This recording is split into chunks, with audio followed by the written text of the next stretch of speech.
Hello, hello, everyone. We are live for episode 159 of Positive Talks. Hopefully, you all had an amazing Halloween weekend and are starting November off to a great start. I know that I had a busy weekend, and this Monday seems very Monday-esque for me. But I'm super excited to be doing this live. I've got tons of them scheduled for this week. So jumping back into the swing of things, we will get Aaron on here and then we will go ahead and get started. So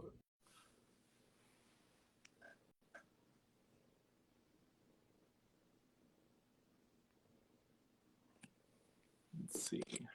There we go. Hello. Gotta tilt my camera up. There we go. How am I? Am I in a good position? Yep, you're good to go. Awesome. Hello, everybody. How's your day been so far? It's been a stressful one, but plenty of things to complain about, but we'll maybe not. That's awesome. But life goes on. It's How a about you? Monday. Did you have a good Halloween? Yeah, I got everything that I normally do, like carving pumpkins, haunted houses, corn mazes. Like we take a trip to Busch Gardens every year. So this year we got to do it all. Last year we kind of avoided it all because of the pandemic. So it was kind of nice to get back into like the normal swing of things. Oh, yeah. Did you go to the Tampa Busch Gardens? No, we've got one here Oh, in okay. Virginia. So we've got Williamsburg Busch Gardens here, which is like the European experience. I know that the one in Tampa is Africa. Okay, I didn't know that. That's pretty cool. Yeah. Do you live in Virginia then? Yep. I'm here in the capital. We've got election day tomorrow, so super excited about that. Oh, Hopefully yes. seeing people turn out. I'm actually going to be coming out there this weekend, actually. Oh, nice. Me and my girlfriend are going to come out and I think it's Shenandoah National Park. We're going to try to do a 3-day hiking trip, try to get about 26, 30 miles in. Wow, okay. So I'm a natural Floridian, so it's supposed to be like 30 degrees at night or somewhere around there. So Yeah. I might not. Should be a lot of fun. I hear it's beautiful. Yeah, you'll be coming up right as like the leaves and stuff are changing here in Virginia. I was up there this weekend and they're starting to change. Ooh, that's going to be exciting because we really only have 2 seasons down here. It's summer, blazing hot, and then winter, no leaves change. They just fall down. Yeah, when I moved to Florida, I was living down there and I had people asking me to go hiking with them. And I was like, this is not hiking.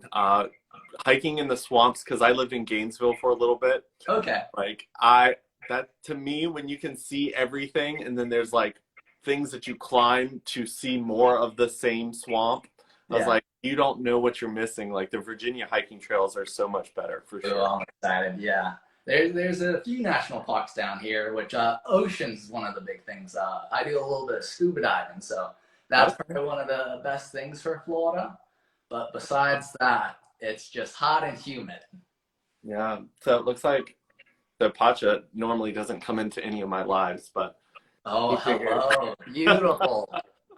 he figured that he'd come in since he knew that you have cats too. Needed some attention. I'll promise 2 things. I'll probably make somebody laugh today.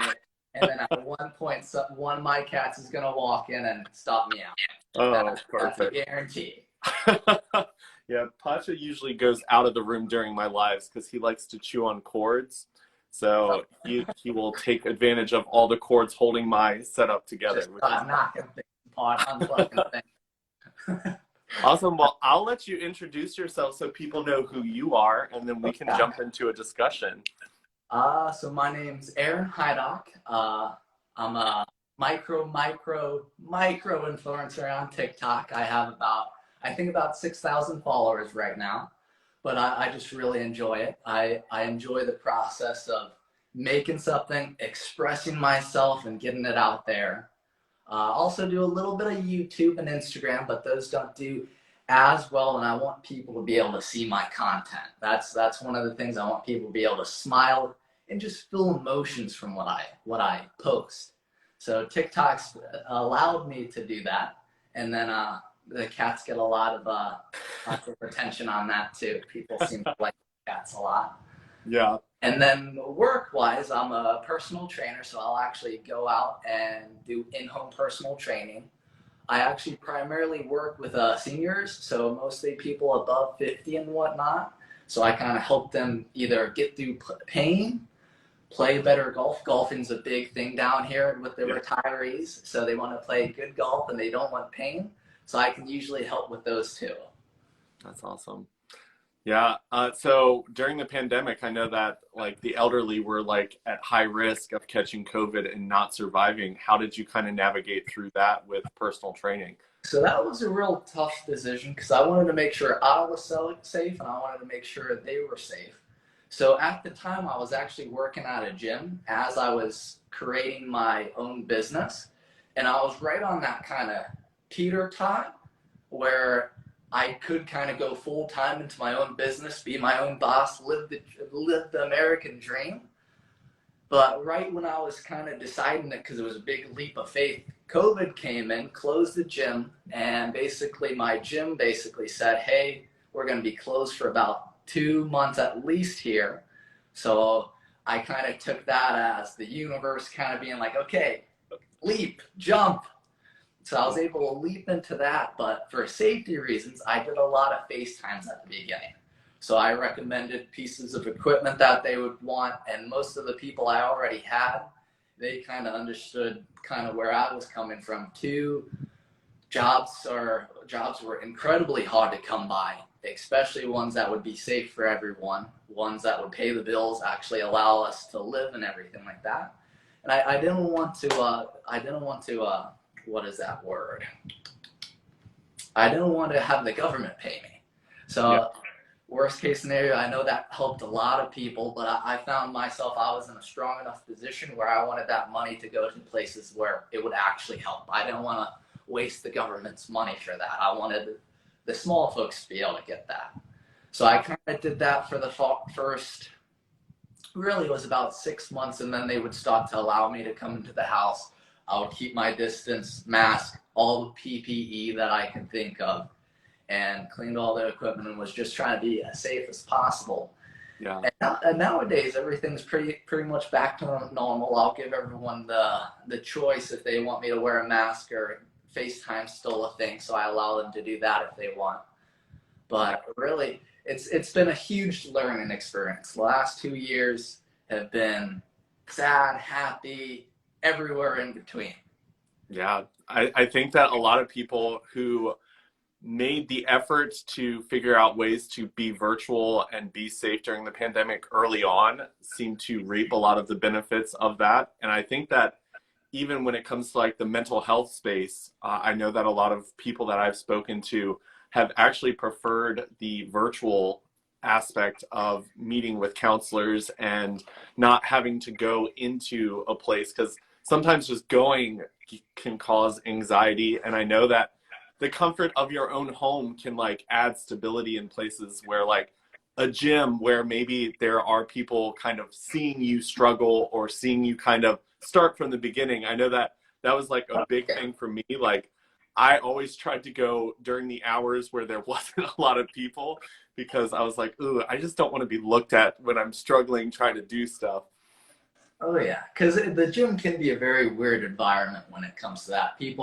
We're creatures of judging, and it's sad that we are. We look at someone and we create this mental picture. There's an interesting quote where if we meet 100 people, we have 100 different versions of ourselves. You have a mental picture of me. The people that are viewing us have a different picture of us. So until they really get to know us, they have no idea, but they're painting this picture saying, okay, yeah, this guy might be super confident, this one might not be. So it's interesting. And especially with the COVID and everything like that, I think some people prefer the kind of the social, what's the word I want to find here, decrease of it. Not as much social experience. You don't have to go places. And then for other people, it might be a lot tougher. Yeah. I definitely learned during the pandemic that there were a lot of things that I did to distract myself from things that I was struggling with. So like going out and shopping and doing other things was kind of my way of like when I was in like a space where I was dealing with a lot of anxiety or depression, I would like purposely go out and do things to distract myself from having to deal with any of it.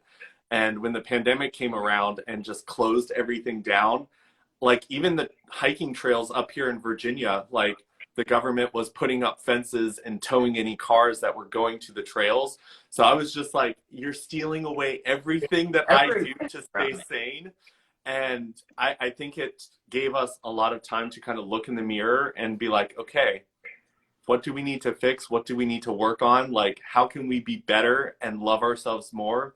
I think the pandemic helped a lot of people in that respect as well. Oh yes. Where was I? I had a very good point, and now it's floating away. It's somewhere right here. The cats have it now. Oh gosh, I'm blanking. You're fine. So when it comes to creating content, I know that your channel is still kind of new. Is this something that you had wanted to do for a while, or is this something that kind of came up because of the pandemic? So the pandemic kind of rekindled the fire. So Okay. originally I was probably about like 9 or 10. This is kind of like the hype of my favorite YouTuber at the time was this guy called Davin Supertramp. So Okay. these beautiful videos where it was just people. It was people doing like amazing things. Where it was as simple as just getting the bike, going down a hill, and jumping into the water. And it was so cinematic. It was so beautiful, and everyone, the emotions we get from these videos. So me and my cousins, I have about 4 or 5 cousins right around the same age, all boys. So we really kind of fed off each other. We started this little YouTube.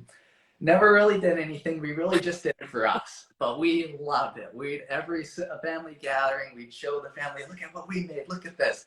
Probably if I go back, I get giggles from it, but it was not very good. So I lost that for a little bit. 5, 10 years passed, and then COVID happened, and I kind of got that bug again. I was like, I want to create content again, even just for me, because I enjoy watching my content, as silly as that might be. I love the idea of making something, putting sounds to it, and making it my own little movie. So when COVID happened, I kind of gave myself the goal for YouTube. I started with YouTube, Aaron Hydock. So if anyone wants to go get a little laugh, you might get one from there. But I'm gonna make a video a week. Lasted about 5 weeks, and then last week I had trouble, and I still post time to time. And a little bit of time passes, and someone mentioned TikTok. Was like, oh, try TikTok. You would fit that a little bit. So I posted like 2 videos. One was silly. I turned 22, so I played Taylor Swift 22. So I was working out, and I'm feeling 22. Did decent actually. Did like 90 views, and I was like, oh my gosh, that's amazing. So like a week passes, and I get another. I think of another idea. We have a little. It's like a baby cage for the cats. So we bring them outside so they can get some fresh air. And it was just this silly one where I picked them up, took them away, and there was some sound. I don't remember the exact sound to it, but I was like, that's kind of stupid, but I'll post it. It's kind of that cute, cringy, funny. Yeah. And it did amazing. Like I waited like a week because I didn't have notifications on, and I looked at it, and it had like 50,000 views, and I was like, is this right? What's going on here? And people really seemed to like it. They enjoyed my facial expressions, so I was like, I'm gonna give this a shot. So since that day, probably missed 1 or 2 days. I've been posting every day, which even for those 5 to 15 second videos, it takes time, effort, and then just that mental kind of durability where it's okay. Let me think of something that's original on a platform that it paves the way for you to kind of follow in other people's footsteps and to kind of be similar to everyone else, and I didn't want that. I wanted, of course, you can still use the same sounds, and you can take, what's the word I want to find here? floating again. But you can look at other people's content and kind of it will guide you to do similar things. So I kind of took that, and that was one of the ways that I've really started TikTok, and it's been slowly growing but surely. But it's amazing. I love those comments where it's like, "This made my day." As simple as a couple laughing emojis. That makes me happy. It really makes you feel like you touched someone's heart that day. Which, as simple as that, kind of in this time of this pandemic and everything, it's a stressful time. So I think one of the most important things we can do is we need something to relieve the stress. So I don't know about you, but I go on YouTube, Instagram, TikTok, and I look at people's content, and I tell you what, it relieves some of that stress. Yeah. Which we can do all these things to try to minimize stress, but we can never get rid of stress. It's kind of the yin and yang. We need stress to overcome it and then be happy. And then stress comes back, and it's that constant battle. You need something to kind of push against you to kind of push back. But sometimes it's not as simple as always just getting through that. Like for this past weekend, Saturday, I was going to Chipotle. I got my Chipotle bowl. I'm heading home because I'd much rather eat at home in the comfort of my own couch and comfort of these four walls.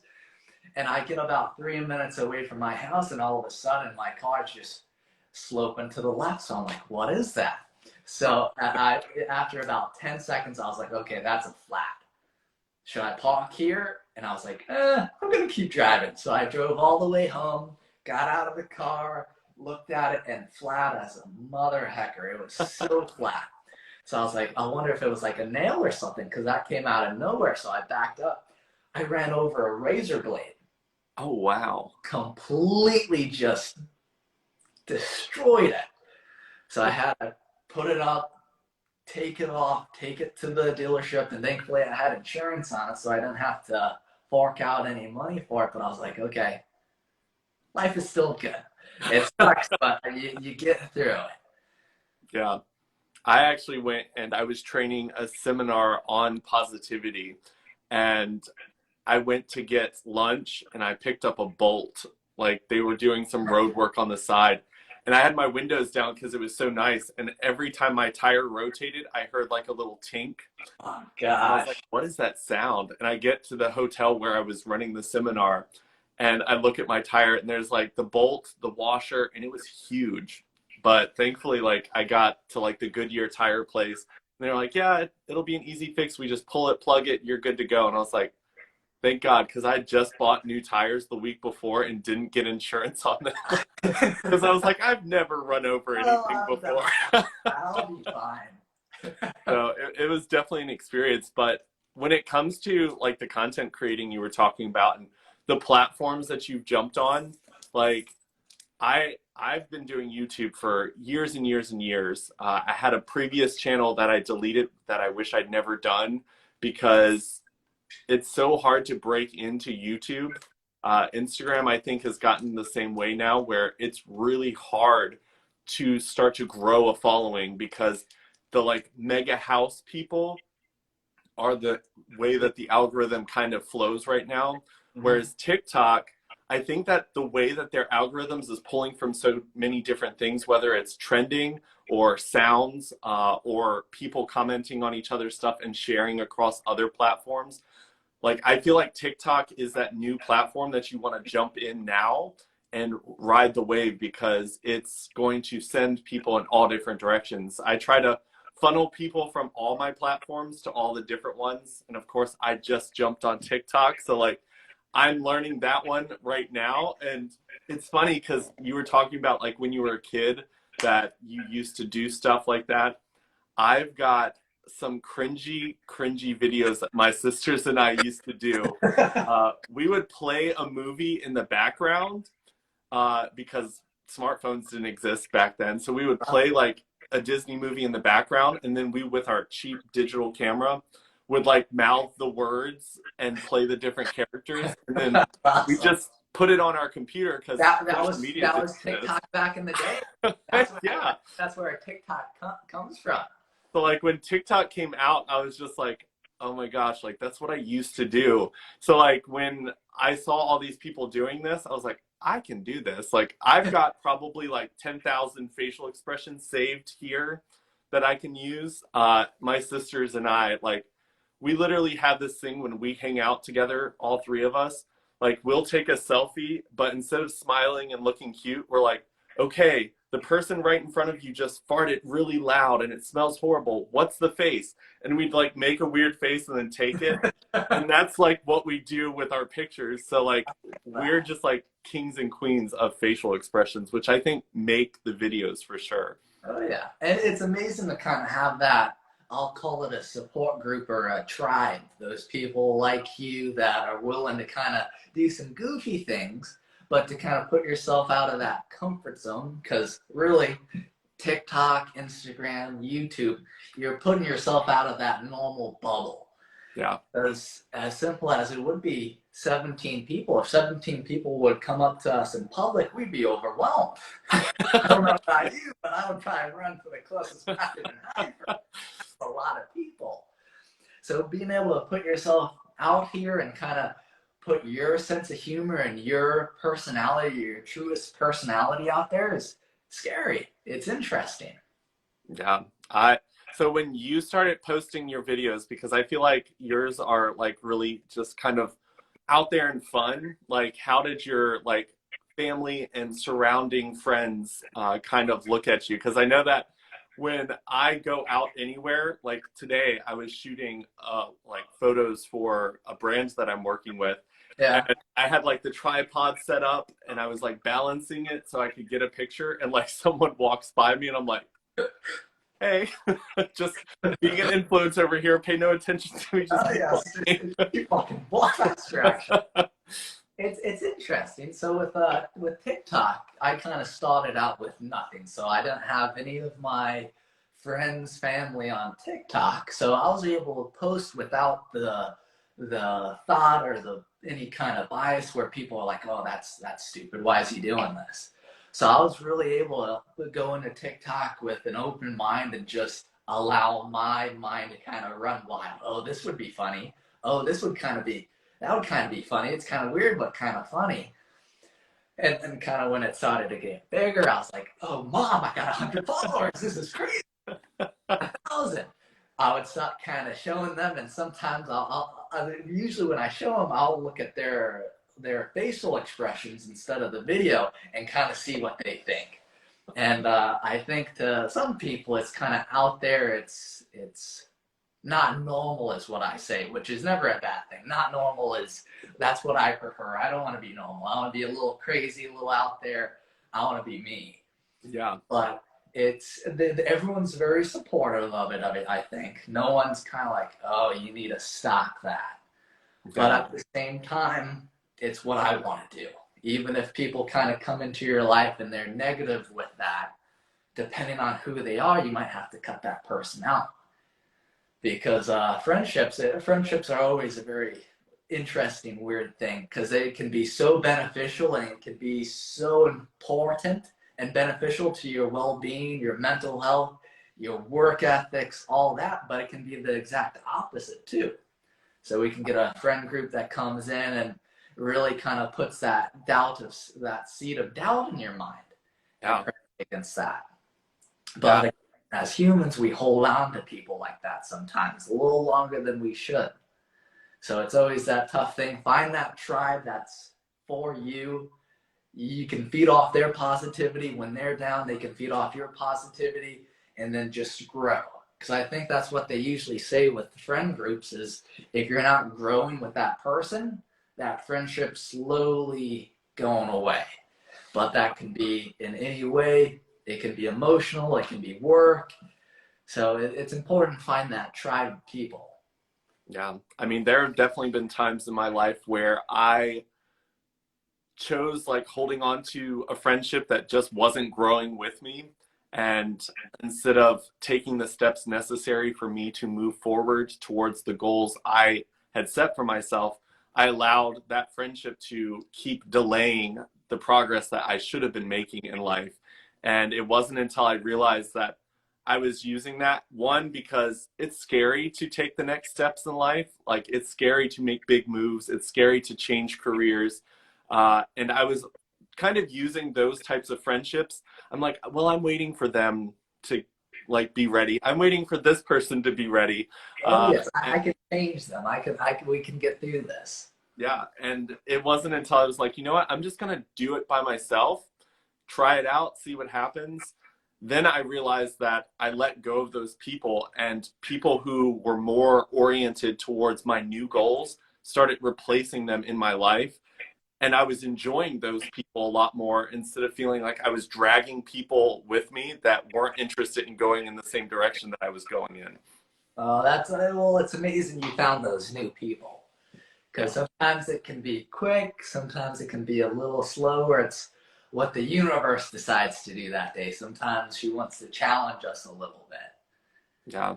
But I don't know about you, but what do you kind of do to de-stress? Long week, what things do you try to find the Honestly, so during like the hardest parts of my like past couple of years here, like doing stuff like this, honestly, is like a reset for my mind because once the positive talk starts, I feel like it's just like this positive energy just like flowing between me and the person and whoever's in the comments as well. But I like for me when I was little, I used to have like a little Game Boy Color and I would go off into the woods and play Pokemon by myself. As you can see, I've got one here. I see Charizard right there. But I just bought a Nintendo Switch here recently because I've been having the issue now that I'm a content creator and life coach full time. I've had the issue of not knowing when to cut off work mode and jump into like relax.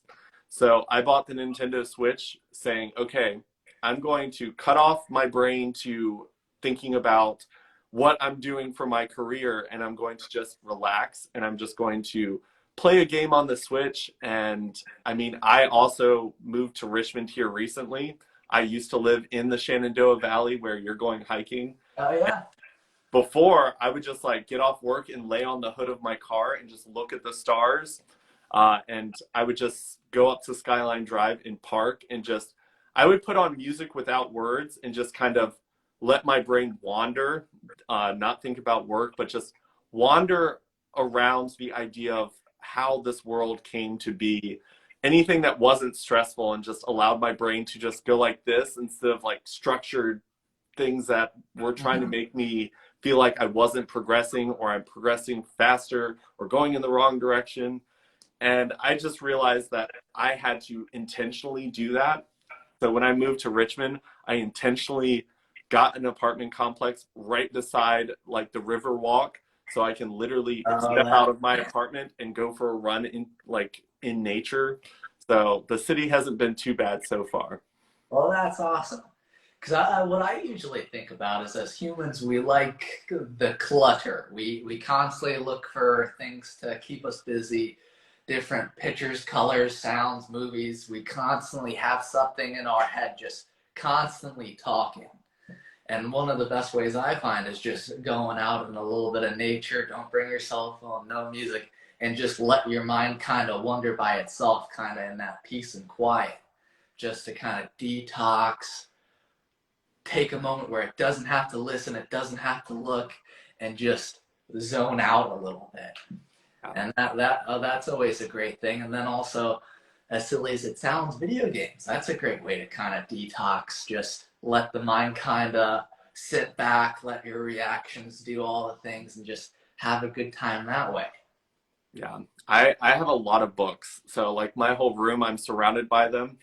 And a lot of them were like life coaching books, history books, things that I could learn from. And it wasn't until I realized that I was sitting there still working my brain that I realized that switching over to fiction and just enjoying escaping into a world that didn't have to do with today's politics, today's strains of social economics, anything that detached and put me into a completely different world. I was like, wow, this is a beautiful thing. And when you were talking about like nature, one of the things I loved about living in Florida, I would just go to the beach and I would just sit my hands in the sand and just like play with the sand and let it run through my fingers, because for some reason that's like an extremely relaxing thing to me. And like I'd like zone out and be like, oh my God, it's been 3 hours. And I'd be like these like little dark holes where I was just like digging in the sand, completely zoned out. Oh yeah, it's the sleep in nature sounds without the being in bed sleeping part. It's the Yes, nature version. 100%. So when it comes to creating, you kind of touched on it a little bit when it came to like how much effort goes into a TikTok video. What's the longest amount of time you've spent on creating a TikTok? And then how long was that video actually once it was finished and produced? So that's a great question because I think you would find the similar too. Is you kind of you put out so many videos, so many things, and it becomes your own little baby. You put a lot of effort into it. You go to bed thinking about it. You wake up thinking about it because the filming and the editing, that's only that little sliver of it. It's imagining it, seeing how the video is going to work, playing it in your head a little bit. And with TikTok, it's a lot. I do a lot of it on my own. It's just easier to kind of do it by myself than having one of my friends come over or even having my girlfriend do it for me. It's just, okay, I know exactly what I want. I want this camera to be right here. So this one, it was fairly early, and I spent like days thinking about it. I thought of the concept, and I was like, this is gonna be the one. So I put probably about 2 days of thinking about it. I finally get home. It's the weekend. I don't have work. I get my nice tripod out. I get my camera out. I get my nice camera. I have to put it vertical so it looks good on TikTok. And I filmed for about an hour to like 2 hours. I edited it, figured out I was missing something, so I went back outside, edited it again, and then I finally get the whole thing, and I'm like, this is it. This is beautiful. This is me. And I post it, and it does terrible. Nobody sees it. I'm like, no, what? What is going on with this? And then I'll do another one that takes 15 minutes to think of, to film, to edit. And then I put that one out, and then it does really good. It gets 20,000 views, thousands of likes, and it's like, what? But it's really just, it's the day. If people don't see it, if the moon's just not perfectly rotated, and that's okay. We're allowed to do that. We're allowed to put effort into it and then not get it back. The way I always look at it is, I think they call it the watermelon effect. So you get a whole watermelon, you cut it up, and you're taking bites, and they're good. But then you have that one bite of watermelon where it's amazing. It's just the best bite. And then you're constantly eating more and more watermelon to try to get that same one. Even though it's good, it's not the one. So it's interesting. And then YouTube takes a little bit more effort. And I can see why it gets kind of disheartening. You put, with YouTube, you film for 3-4 hours, you edit for about the same, you caption it, thumbnail, music, it's your baby, and then you post it. It's a 10-20 minute video, and then it doesn't do well. It's very disheartening. You take it to heart because you basically you put yourself out there. That video kind of becomes your expression. Yeah. So it's one of those things where you got to kind of keep on trekking, and it's work ethics, quality, and then luck. It's going for green. Yeah. I always tell people when it comes to creating and then giving it to the world to do with it what they please, like the joy for you has to be in the process of creating. I've met so many people who make the creation process so stressful, and I'm like, it's not worth it at the end of the day if your work stresses you out. Like creativity should never do that to you. And yeah, I mean, my first TikTok video that I did, because I worked with a brand called Fluid, which is like a makeup company that they are trying to promote it to where guys or girls or anyone can wear makeup. That's And awesome. I had this whole idea in my head the whole time, like waiting for them to send me the product. And then I needed other people to film and I needed other people to act with me. Uh-huh. And like I put so much work into that. It took all day. Like we were supposed to go to the pool that day, never made it to the pool. Like we filmed for like probably 5 hours straight to get like a 60-second video. And I was like, this is amazing. I'm gonna like upload it on TikTok and people are just gonna eat this up. And when I uploaded it, people are like, well, it's a little long. Well, like the way that you did this, I'm like, oh no, don't pick it apart. Just love Yeah, it. Don't. love it. That's what they are. That's when they start commenting.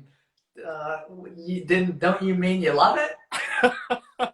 What she meant to say was, great job. Wow, you put so much effort into it. Because I've had a lot of people who don't content create, like make suggestions. And I'm like, I would need like $1 million to do that. Like I would need 12 cameramen, makeup artists. Like I don't think some people realize the limitations of being a content creator that does it on your own. Like through the pandemic, like I was literally like balancing my tripod with my foot and trying to get like pictures and videos. And like I'd shoot it 100 times before I got the one that I was like, that's it. And like, Whatever it takes. yeah, it's the process for me is fun. There was a time with YouTube where the process started to be less fun, and that's when I stepped back and I was like, why is it less fun? Why do I not like doing this anymore? And it was because I'd done really well and got lots of followers and viewers, and then after that, I created stuff that wasn't getting that much, and I was like, well, it's not worth it anymore. And I was like, nope, it's because you switched which was supposed to be important. Like the creation was mine. That's where I make my fun. And like you said, I watch my content and I sit there and smile and laugh because I remember all the memories that were made creating it. Because like the one that I did with like the Lent liquor that everyone seemed to like, that one, we did so many different takes of that, and I still replay those in my head because some of those were even funnier This is than the good. actual content that ended up on TikTok. And that's why it's nice too to actually have people around you that will actually like put as much effort into it as you. You get to kind of have them kind of show their expressions when you're saying things. You're acting, you're playing you, and you get to feed off of each other like that. Yeah. And at the end of the day, if you don't enjoy what you're doing, what you're posting, it's not maintainable. It's just like anything else. Diets, if you're not living and you're regretting things, it's not going to be maintainable. Yeah. I think that I'm actually working on a seminar now to launch in 2022 where I'm helping people create obtainable, retainable like resolutions for themselves because I'm the person that says like you shouldn't wait until January 1st to make a resolution because you're just putting it off. But I'm one of those people that there are healthy ways to create resolutions for yourself for positive change that will be a healthy change for you. I think too often we attach the we have to do this to the positive change that we need. And as we've seen in America and the rest of the world, when you tell people you have to do something, we seem to rebuke it. We're like, no, you can't make it. So we have to learn how to create a healthy relationship with the change we want in our life so that when that change is created, like it's a positive experience and you're excited about the change versus like with diets or exercise, if you're like, I have to do this because right now I'm fat or ugly and I will be beautiful and like attractive and people will like me. Like you have to have a mindset that brings positive change with that resolution or change. And it's sad because I feel that is a lot of the motivation for some people, and that's so sad to hear. Yeah. Everybody is a beautiful human being. All these millions and millions of things have to align for us to get here. And then we get here, and either our opinion, someone else's opinion, basically is like venom and gets into our veins and will make us look at ourselves that we're ugly, fat, all these things that are just, it's silly to think about. Yeah. I mean, you have to be aware of the forces that are out there that are working against you and being able to love and accept yourself. Like, businesses thrive off of your lack of self-love because you will buy their products to love yourself. They are purposely creating, I mean, social media is created so you can compare yourself to other people. Like, you can use it as a space to be creative, but they put those little likes down there so that people can be like, oh, well, this one got 3,000 likes and mine got 3, so these people are better than me, which isn't the case. Like you said earlier, like, the moon has to be in the right place, and like the algorithm gods like have to shine upon you at the moment you click post. And people have to realize that we have to intentionally walk through life and realize that everything around us, beauty companies, clothing companies, gyms, all of them thrive off of you not loving yourself. And those magazines and ads they're putting in your face, they want you to be like, oh, I am ugly. I do need that product. That's why I think it's important for people to work with like life coaches and personal trainers that aren't attached to corporations, because a lot of times in those situations you will find someone who actually cares, who actually wants to help you get to a place in your life where you look in the mirror and you love yourself, and it's not you look in the mirror and go, man, I need to buy their $300 protein shake that they're selling to me because, man, I really need it without it. Yeah. It's weird, but I find a lot of the times just having someone either with you, guiding you, makes a huge difference. Just having that one person that's on your team, that person that's kind of, when you do want to just put your knee down and just sit down, kind of just to give you a little smack and be like, okay, you can do that. You're allowed to do that, but we're going to just go a little bit more. Take that next step forward. Yeah. And I would love to hear your opinion. What do you kind of look for long-term change? What guides you to kind of make a month change?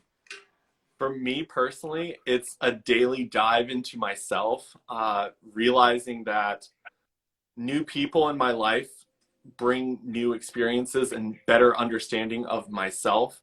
So when I introduce myself to new people and they do something that might trigger something, an insecurity within myself, that is something that I'm like, you know what, that's something I need to work on, because I shouldn't hate that part about myself. That, like, there have been people where I was very comfortable with the way I look, and then someone comes into my life that's just drop dead gorgeous, sculpted, and then all of a sudden that insecurity came back, and I was like, that's something I need to work on. So I just tell people, like, I'm a work in progress every single second of my life. I'm just becoming more and more aware of it, and something that might be a struggle today won't be a struggle next week. So I try to constantly just do little goals. That's why I say don't wait until January 1st. Like, when it pops up, like, I have notes in my phone. I literally, like, if I get off of the phone with someone and they said something that triggered me, like, I'll write it in my notes. And then later, when I've got a better mindset, like in a good headspace to look at it in a way that I'm like, that person's an asshole. Like, look at it and be like, why did that trigger me? Like, why am I feeling that way about that sentence that someone said? And that's kind of my mentality with getting through day to day, just being aware that we are a work in progress forever, till the day we're gone. And that's okay. Everyone is. I would love to touch upon that. So 2 things I kind of saw from that is I always think if something upsetting, someone says something, it's just one of those days and I get real upset, I always just think, give it 30 minutes. 30 minutes, I'm going to come back, re-look at it, and then see how I feel. And I tell you what, usually after that 30 minutes, just getting away from it, stepping back, getting into it, that one thing is a lot smaller. Yeah. And kind of how you say just we're work in progress, that reminds me, Matthew McConaughey, I think he spoke at some college. He has this beautiful speech. And I always think about it whenever I think of human growth, just getting a little better each day. And basically, to summarize it, I won't do it justice. So if you are curious, take a look at it. an amazing video. It's one of my motivation videos. Yeah. But when he was 5 years old, his teacher goes up to him and asks, "Okay, what do you want? Who do you want to be in 5 years? Who do you want to be in life?" And he looks at the teacher and goes, "I want to be a better version of myself in 5 years." 5 years pass. The teacher comes back and goes, "So did you do it? Are you a better version? Like, are you who you want to be?" And he looks at her again and goes, "No, I want to be even better in 5 years." And it's just that constant little better, and just chasing that idea of perfection that is an imagination where there's no idea of perfection. Yeah. It's just a constant kind of battle just to get a little better each time. And it's tough. The way I always look at kind of change or just we have a busy week, busy month. I used to, when I was younger, I wanted to be a Navy SEAL. So that was my goal for the longest time. That's why I was into fitness a lot. That's why I did a lot of reading and things like that. Well, one of the books gave me one of the best pieces of information that I have for things like this. Is they say it's a lot like eating an elephant. So if you look at an elephant, eyes are going to go real big, and it's like, this elephant is huge. I'll never be able to eat this. And the idea they give you is just think about one bite at a time. If you look at the huge elephant, you're never going to make it. It's an uneatable, unreachable object. But if you look at it just one little piece at a time, you just take that one bite onto the next. Because I get stressed out when I think of that big picture. I got a busy week this week. Oh my gosh, I'm never going to make it to Friday, it feels like. So the way I look at it is each day I just have to make it to breakfast, I have to make it to lunch, and then I have to make it to dinner. Love food. So each time I get there, it's okay. That was really good. Micro achievement, pat on the back, a little bit closer to where I have to be. Oh, it's like how many licks does it take to get to the center of a Tootsie Pop? Like, how many bites does it take to eat an elephant? Quite a few. I think that one thing that people have to realize as well is, because you were talking about how it's important to have people like that can be there and be supportive of you and your goals in life, is realizing that a single person might not be able to help you with every goal that you have. Like, when people say like it takes a village to raise a child, like it takes a village for everyone. Like, having a diverse group of friends, a diverse group of acquaintances and professional relationships is so important for people when it comes to growth, because you have to be aware that like your mom wants you to succeed. She wants to see you go out into the world and kill it. But that doesn't mean she has all the tools for you to do that. Like, our parents don't understand social platforms the way that they are today. And so they aren't really the people we can lean on for that. We need friends in the content creating realm to be there for us in that way. Just like when it comes to our friends, like if you are trying to move forward in life and do something different, those friends that you currently have in your existing like environment might not be the ones that you need to like collaborate with and talk to, because more likely they're going to have the same mindset of the one that you're trying to move to the next level from. And I think it's important for people to realize that, because sometimes in relationships, because I've done some relationship coaching as well, like we put so much weight on our partners in life, thinking that they have to do a certain thing for us, versus like when you think about friendships, a lot of times friendships outlast relationships. It's because relationships with friends, we seem to give a lot more lenient, saying, oh, well, they're just not good at that. Whereas significant others, we're like, well, they're my significant other. They're going to have to do this. And it's like, you have to realize that, hey, maybe, because I've told people, I was like, maybe my significant other doesn't love traveling as much as I do. So maybe I can do 20 trips in a year and my partner only wants to do 3. You know what? I still want to do 20, but they can come on the 3 trips that they can handle. And then I will find other people to travel with and do my thing. Like, don't allow other people's ability to contribute like make you think that they're not a good person just because they can't contribute 100% of what you need to do whatever tasks you've set to do in life. Mhm. And it's important to kind of know the limits of your partner sometimes. It's, hey, actually, like, I really want you to come on this trip, go for that fourth trip in that year. And they kind of go into a fight or flight. Sometimes it's like, okay, actually, you're right. That fourth trip will be amazing. But sometimes if you're a little bit too much and it's like, okay, no, I like, please come on, like we'll have a good time. Like I'm super excited about it. They might not match that. So you can't just see that as, okay, they don't want to go on the trip with me. They hate me. They they don't love me. All these things. So it's that kind of tough battle where you want them to hug you, love you, tell you you're doing good, but also push you a little bit, but also at the same time to hug you, smother you, kind of take you away from all this. And it's tough. I remember this one time we went to Hawaii. So we went to a national park. It was Haleakala, something like that. I probably butchered it. But we did this long 2-day hike. It was supposed to be 3. The tent broke. So we're hiking out. So we had to hike like 14 miles and steep elevation. It's just sprinkling just enough where everything's soaking wet. So we finally get out. Everything's good. Super tired. Legs feel like 1,000 pounds. And the next day, we went with my brother and his girlfriend. So it was a little couples vacation. So we were able to split everything, but still have an amazing time. And I pushed her a lot, like to go scuba diving. So it's like, oh, we're in Hawaii, let's go scuba diving. And at the time, it was like I really wanted to go scuba diving. That was what I wanted to do. But at the time, she eventually came. But now I kind of see it now. You can't always just push for that. You got to kind of let them kind of go at their own pace. You can nudge them a little bit, but don't force them to make a decision for you, because that's always just a fight down the road.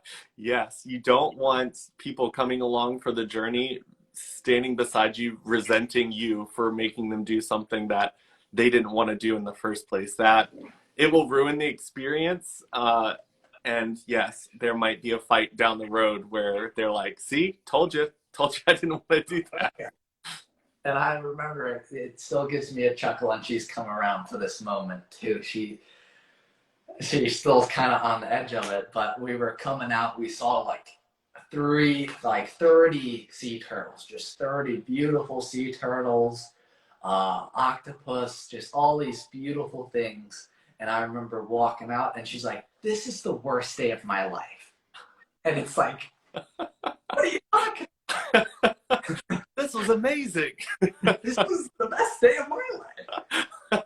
So everyone's a little different, so it's important to kind of put yourself into their shoes a little bit and just kind of see where they're coming from. Yeah, I personally struggled jumping right into the TikTok game because a lot of my friends were doing TikTok and getting a lot less views than what I got when I first jumped in. Mm-hmm. And a lot of, like, I was sharing my videos because I was excited about the content I created. And some of their responses were like, it's not even that good. I don't understand why it got that many views. And it made me realize that they were kind of looking at, they've been doing TikTok for a while, and I'm brand new to it and jumped into it. But I had to rationalize, like, I've been doing this social media game for years now. Like, I just hit my 10-year anniversary for YouTube. And I was like, all the hard work I've put in to social media the past 10 years, like, that has attributed to my success on TikTok. Like, TikTok's their first platform. So they have to compare their journey to my first YouTube video, where I was getting like 3 views and I was like, oh my God, yeah, 3. So, but like, it's important for people to realize, like, those aren't the people that I can lean on when I need someone to hype me and get me excited about creating more TikToks, because they're at a point where they're comparing themselves to me in a jealous way. Whereas I do have my friends that are like, oh my God, I absolutely love this. And they see the hard work that I put into it. And they're like, oh my God, the angles that you got, like that probably took hours. I'm like, it did, but it was fun. So like those, you have to realize that like you have to pick and choose. Like you wouldn't go to like a high schooler for advice about like your financial situations and stocks. Like you want to make sure that you lean on the right people because people can kill your vibe if you lean on the wrong person. So you have to be intentional with that. Like not everyone is going to celebrate all of your success stories. Oh yes. And there's people that you want to ask those financial questions with, those people that you know have been doing very well, and it's not, hey, actually, I have an extra $1,000. What should I do with it? Bitcoin. You know anything about Bitcoin? No.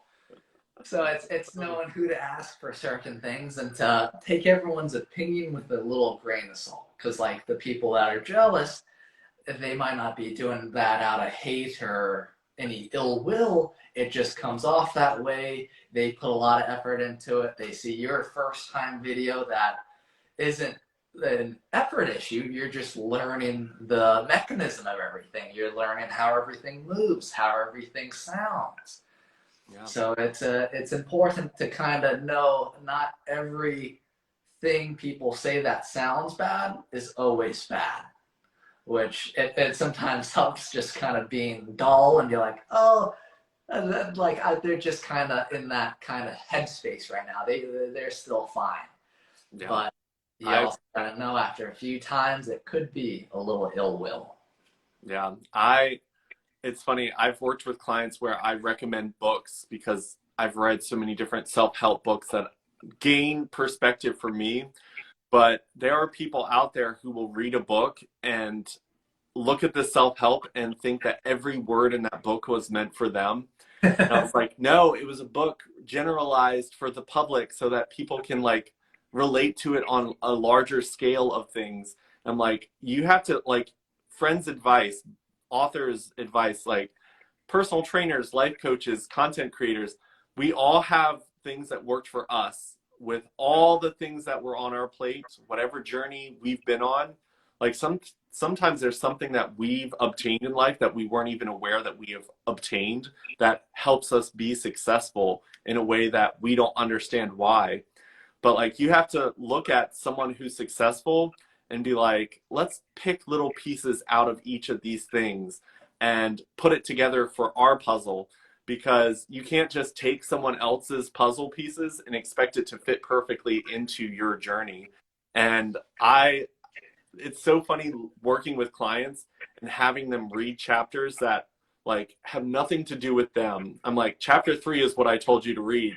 And they're like, well, I read chapter 4 and 5 and like I'm thinking that maybe I need to do this. And I'm like, no, like you're not even dating someone and you're trying to take advice from a relationship chapter. And I'm like, no, don't do that. So you have to be aware of the information you're absorbing and knowing that just because one person does it and it's successful doesn't mean that you doing it on your platform or in your life will show the same results. You have to be like, let's try it. Nope, didn't work. Throw it out. Let's try something new. Because that's really important. And I always find kind of life experience and things like that. They come from bad things that happen in our lives, a bad relationship, a bad moment, trying something that just utterly falls apart and fails. And it teaches us real quick, okay, that was bad. Not going to do that again. Don't hold on to it. Remember it, but try something else. Okay, that piece of the puzzle doesn't fit right here. I'm going to try this one. Oh, wow, that one works great. Yeah. I I was actually talking about this in yesterday's live when it comes to like when you ask someone, "Hey, how did you become successful?" They are going to tell you all the struggles that they faced and overcame because those are the struggles that they had to understand to become successful. But what they don't realize is maybe they had a mentor, a grandparent, a parent, an older sibling that bestowed upon them some knowledge that they just absorbed naturally. They didn't have to do they didn't have to screw up big to learn that. They learned it by absorbing it from their environment. But they can't give you that information because they don't know that that is specific to them and their success. But when you do have those large, colossal screw ups and you grow and learn from it, that's the information we try to share with people. We're like, well, you know what I did when my house burnt down? But like that doesn't work for everyone because not everyone's house burnt down. Maybe this person's house flooded or an earthquake took it. Like those situations, yes, we each learn something, but the stuff we learn doesn't apply to everyone in those situations. Uh-huh. I always find like, well, some things are just the puzzle piece isn't gonna fit everybody. But Yeah. it's, for some things you can preach, you can tell someone, hey, do this. This is gonna make a big difference. But until they kind of put their hand on a hot oven, they don't know it's really hot. You can tell them it's hot, but until they touch it and it burns them a little bit, they don't really know. Yeah. And then sometimes through parents, siblings, friends, partners, you you actually are able to absorb it without having to experience it. But sometimes, okay, you're telling them the oven's hot, but they only have a toaster. Yeah. Doesn't correlate. It's not the same thing. Yeah. I mean, it's like listening to breakup songs as a kid, and you're sitting there like dancing to these breakup songs, and you're like, yeah, it sucks to have your heart broken. And then you get older and you go through a heartbreak, and then you listen to that song again, and you're like, oh, Oh it's my! written for me. Like, I feel this down to the core. It's a completely different feeling once you've experienced what you've been told about, because you can be told, like, this is a horrible thing, and you're like, yeah, that sounds horrible.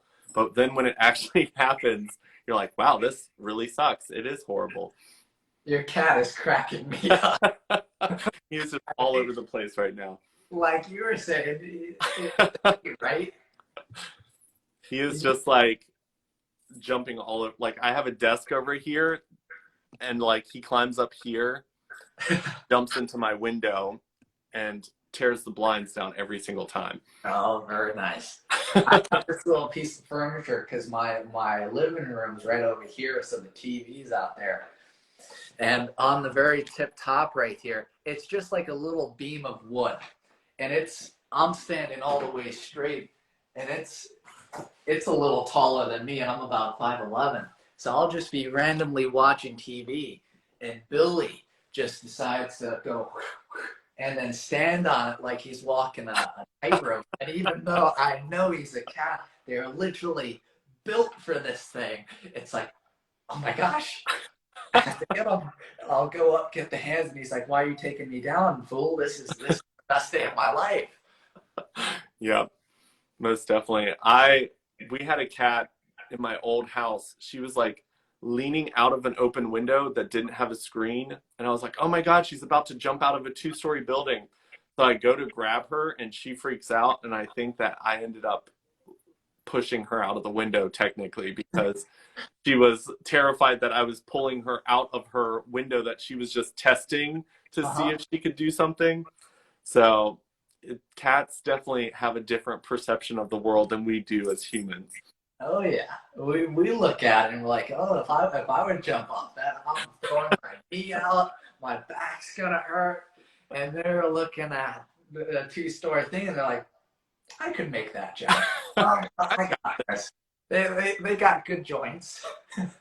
Yeah, they're like, I've got 9 more lives. It's fine. We've got this. Actually, I miscounted. I actually have 7 more. There was that one time I got kicked when I was sleeping. I think that was one life I lost.